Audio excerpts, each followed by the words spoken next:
We read most of all of Goodreads' Best of 2023 awards. And in this video and the upcoming video, we're going to see if Goodreads got it wrong or got it right. So in this first part, we're going to talk about fiction, historical fiction, science fiction, nonfiction, young adult fantasy, and romantasy. Which the fact that this is a genre shows you exactly towards what audience Goodreads skews towards. It's Hunger Games romantasy? No, because it's good. What else would be considered romantasy? Twilight. I suppose. That's the one that started it all. Anyway, here's to you, Goodreads, my mortal enemy. Let's see if you got it right. All right, first up, we are gonna go over the fiction winner, which was Yellowface by R.F. Kuang. You read this one too. I want to see what you thought about it. I want to hear your take, and then I want to like sprinkle and add my take on top of that and kind of piggyback. I think this is probably the most surprising book I've ever read. Do I think that Goodreads got it right? Yeah, I think, okay, fine. Goodreads is starting strong, so that's 1 point to Goodreads. Yes, I think it got it right. I think it was amazing. It was funny. It was witty. It was fast paced. You really did feel like you were in the head of this character. Yeah. The main plot of the book is basically this white author that is kind of down on her luck, steals an idea for a book centered around Asian culture from an Asian writer, and then finishes writing it, and then publishes it as her own book.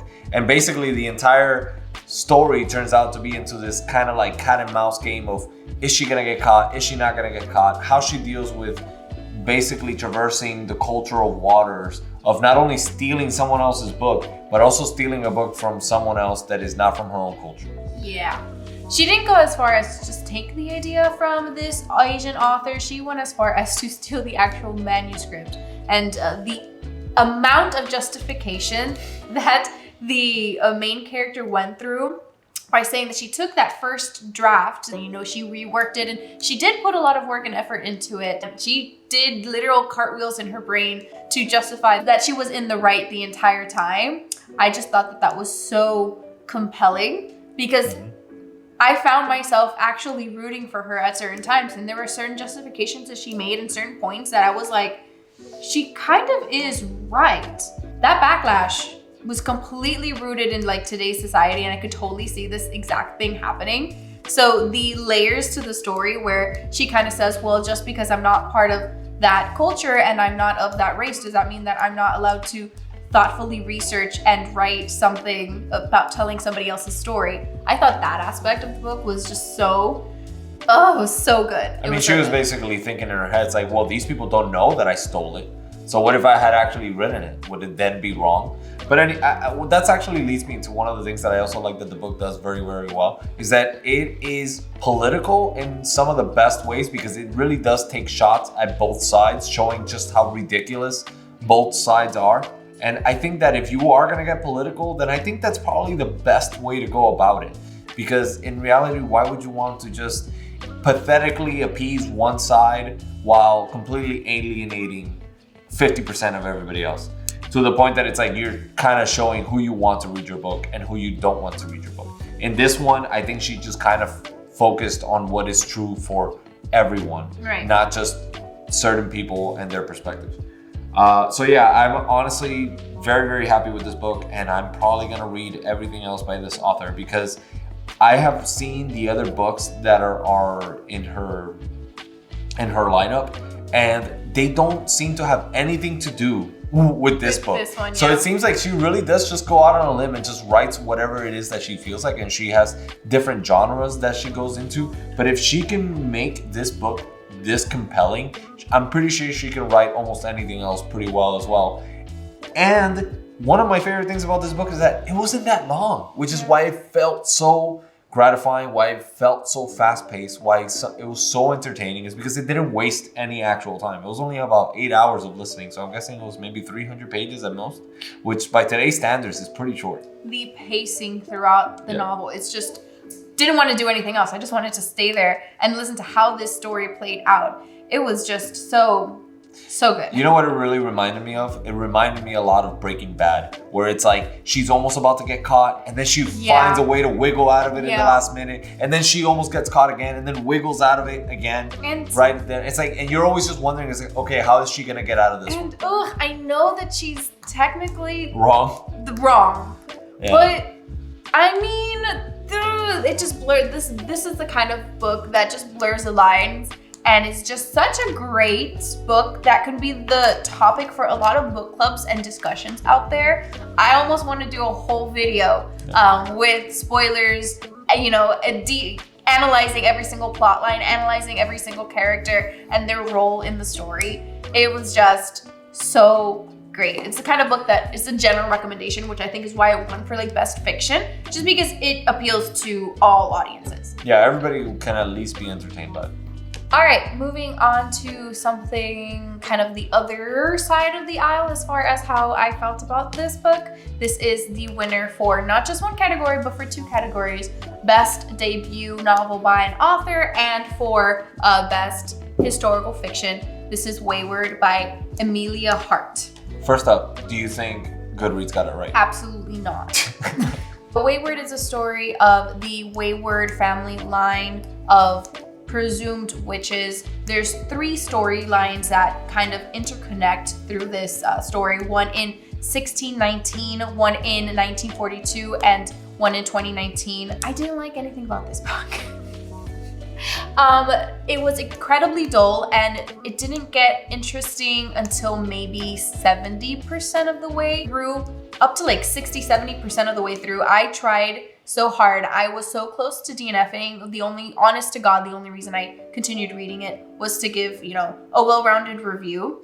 But this book was extremely boring. Not only boring, but also the vibe of the book, the setting. It was so doom and gloom and so depressing all the way through. I wasn't even sure if they were actually witches until like page 301.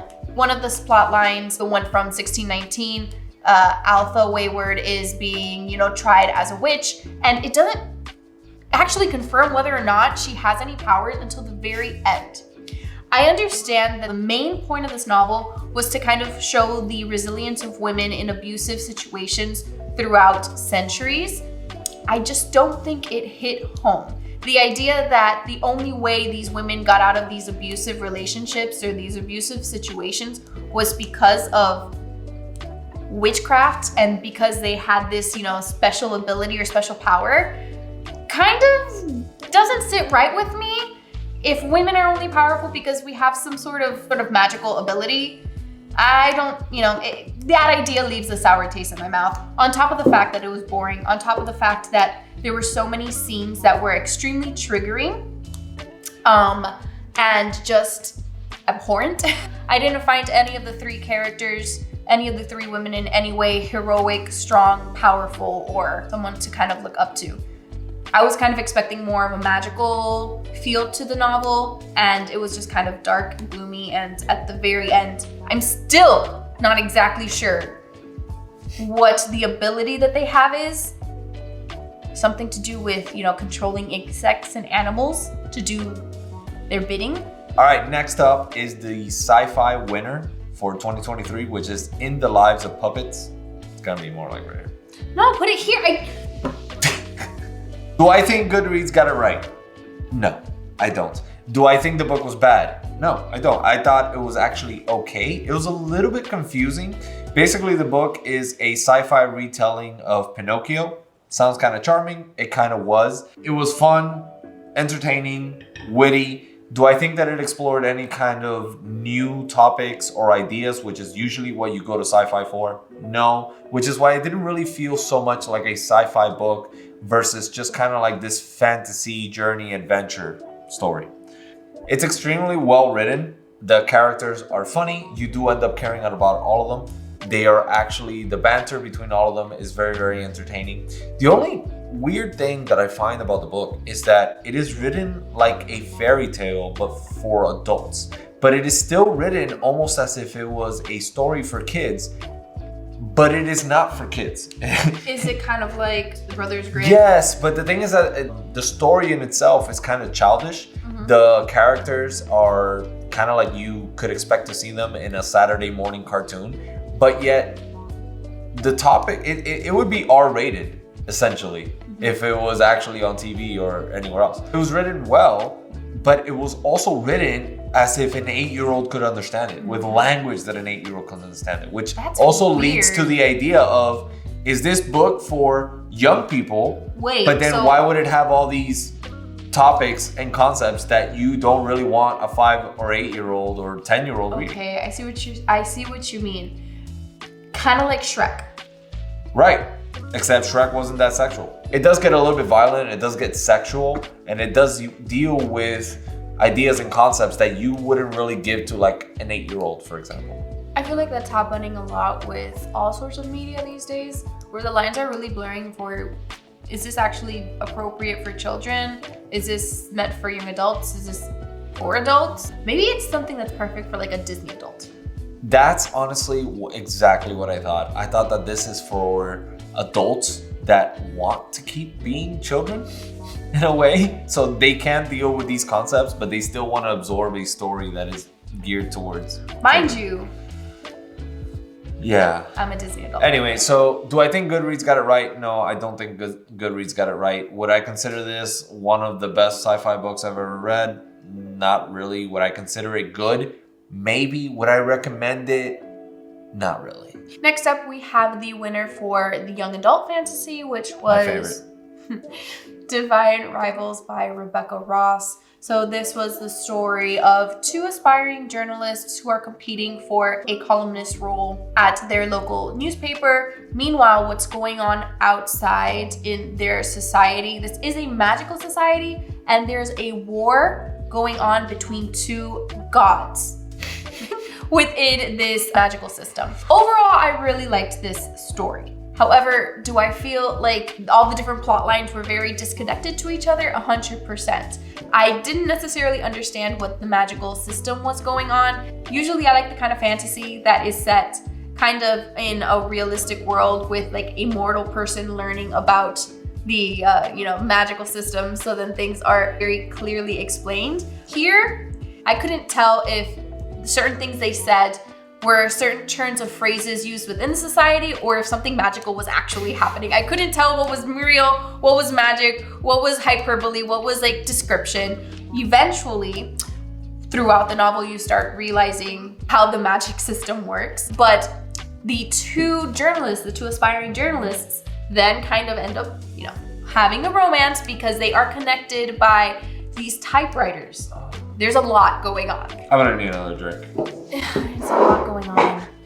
While the romance aspect of the novel was very well fleshed out, absolutely loved the 2 characters, I didn't understand what was going on outside. I mean, at the end of the day, these 2 journalists, they ended up going to the front lines of the war. I don't really get what the war was for. They try to explain a little bit of the lore and the history of these gods that are fighting, but I feel like it was just kind of surface level. And that being said, it got very interesting at the end, and it left with such a cliffhanger that I like immediately. And when I mean immediately, finished this one and ordered the next one. I'm hoping that this book will focus a little more on the scale of the universe in which this story is being told. Do I recommend it? Yeah, I think it's a lot of fun. I don't understand why it's young adult fantasy. These were adults. These weren't like young people going through this story. They're full-blown adults dealing with their careers and their ambitions and things like that. So I didn't really read as young adult to me. It took itself very seriously for it to be young adult, I think. Still, I'm in between a 3 and a 4 stars on this one. So do you think Goodreads got it right? I'm gonna say, they're good. Are they great? We'll see. Goodreads is like 1 out of 4 at this point.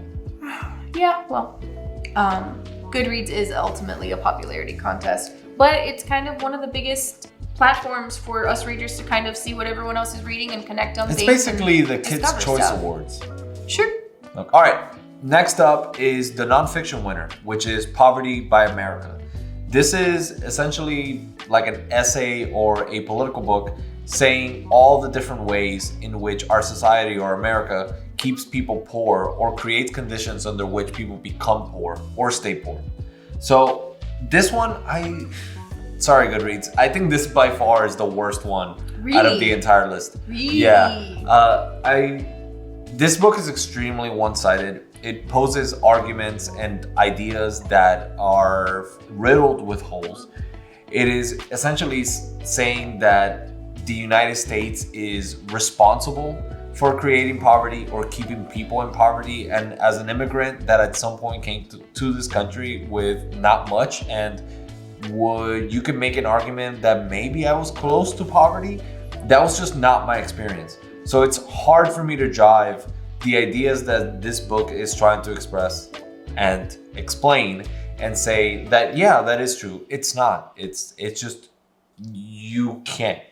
A country cannot both be a land where people come here with nothing and then end up having anything that they wanted, and then also say that it's also a country that is keeping people in poverty. Yeah. If some people have the ability, and you have people from all races, from all walks of life that come to this country, and some end up with doing really, really well, and some don't end up doing really, really well. So you cannot say that a country is keeping people down when some people are succeeding and some people are not. So obviously there is some holes in the logic. Obviously you can see through the political leanings of this book, which is why I just did not appreciate it. If I'm going to read a book which is basically a long essay where an author is trying to explore an idea or explore a concept, I at least want to know that the author has the best intentions in mind. It is basically a truth-seeking exercise and not simply propaganda, which is what a lot of political books end up being propaganda, and this one felt like one of those. Mm-hmm. Did it at least even remotely explore the other side? I definitely no, and that's why I especially call it extremely one-sided. It does not pose arguments that other people from the other side might have. But even in like the most basic of basic, like writing, like you learn this in like elementary school, expository essay. You need to explore the other side, and to bolster your argument, you show the other side that you're not just ignorant to the flaws of what you're trying to come across and say. Right. But the main problem overall is that it lists a lot of problems and it does not give any solutions. Oof. So that is really the biggest issue. That's why it ends up being so demoralizing and feels like such a waste of time. Because if you told me right now that there's poor people in America, I would tell you, yeah, there's definitely a lot of poor people in America. But that is not telling me anything new. All you're telling me is just telling me the breadth of the problem. You're not adding anything to the conversation. So why would I read your book? So in summary, if you were interested in reading this book, it's basically there's poor people in America, and that's about it. That's all this book is going to tell you. That's the book. That is the entire book. So that's why I can't recommend it, and that's why I think Goodreads got it wrong. So yeah, it's been rough for Goodreads. There was 6 books in this episode? Oh, there's one more. There's one more. Romantasy. My favorite genre that I didn't even know existed until 5 minutes ago. It does now. Congratulations. What is it, Fourth Wing? Congrats. I mean, we both read it. We've talked about this book to death. We can probably post 5 different past videos that we've talked about this book, Okay, Goodreads got it right with this one though. Oh, I'm not gonna lie. If Fourth Wing had won Best Fiction, Best Young Adult Fantasy, Best Fantasy, Best Romantasy, and Best Romance, I would get it. Anyway, thank you guys for watching. Sorry if you love Goodreads and we are basically just here stomping on them. But if you want to see us stomp on Goodreads some more, tune in for next week. We liked Yellowface, and I did like Divine Rivals, and we liked Fourth Wing. That's 3 out of the 6 that we spoke about. Honestly, I did like Yellowface. A lot. I like Yellowface so much it almost made up for all the other ones. Right? Yeah, right. I really did. So next week we are going to go over all the remaining categories, which were mystery, romance, fantasy, horror, history, and memoirs. So sorry we did not read the young adult fiction, which was Checkmate by Ali Hazelwood, because I'm not gonna read more Ali Hazelwood. We're also not doing the book that won for the humor category, which was Being Henry, The Fonz and Beyond. Sorry Fonz, I love you, but not that much. Thank you for watching. We'll see you guys next.